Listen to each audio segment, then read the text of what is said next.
Alex est avec nous. Alex, bonjour. Bonjour Florent. Vous allez donc nous raconter comment on va se soigner, quels sont les grands changements en marche concernant à la fois la médecine et puis notre santé au quotidien, vraiment. Ouais. Alors ce qu'on peut dire, c'est que la médecine du futur va clairement bénéficier des innovations technologiques. Et parmi les grandes révolutions à venir, l'imagerie médicale, qui fait des progrès absolument fulgurants, si bien que d'ici 2050, nous allons tous pouvoir disposer de notre double numérique. Alors ça veut dire quoi avoir un double numérique? C'est très simple, regardez ces images. Il suffira en fait de nous faire scanner de la tête aux pieds en 3 dimensions, bien évidemment par notre chirurgien, par notre médecin, qui pourra se balader virtuellement dans notre corps comme on se balade dans un jeu vidéo. Sauf que là, évidemment, ce qu'on verra, ce sera l'intérieur de notre corps en temps réel. Donc le médecin, le chirurgien pourra visiter les moindres recoins de notre anatomie sans rien endommager. Donc c'est absolument révolutionnaire. On sait que voilà, il y a des examens qui sont parfois douloureux, qui prennent du temps, parfois sous anesthésie générale. Tout ça, ce sera vraiment relégué au passé. Ça paraît complètement dingue. Ouais. La technologie qui va donc optimiser cette phase du diagnostic médical, mais aussi l'étape de l'analyse.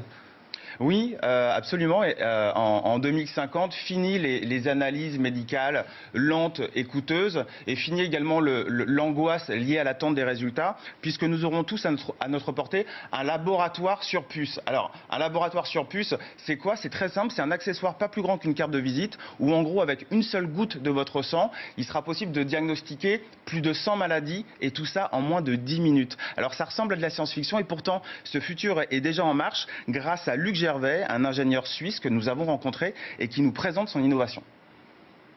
Le laboratoire sur puce est composé de 2 composantes principales, la puce microfluidique qui est jetable et le lecteur qui est réutilisable. Il est très facile d'utilisation.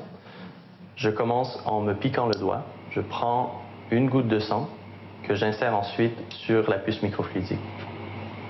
Dans une goutte de sang, il y a des millions de différentes cellules, des plaquettes, des globules rouges et des globules blancs, et aussi des trilliards de protéines, des acides nucléiques et des petites molécules.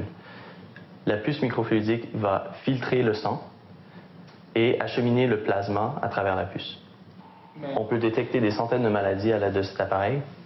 Par exemple, les cancers, les maladies infectieuses comme la grippe, le VIH, l'hépatite, les allergies, différentes fonctions d'organes comme la fonction du foie, la fonction de la thyroïde.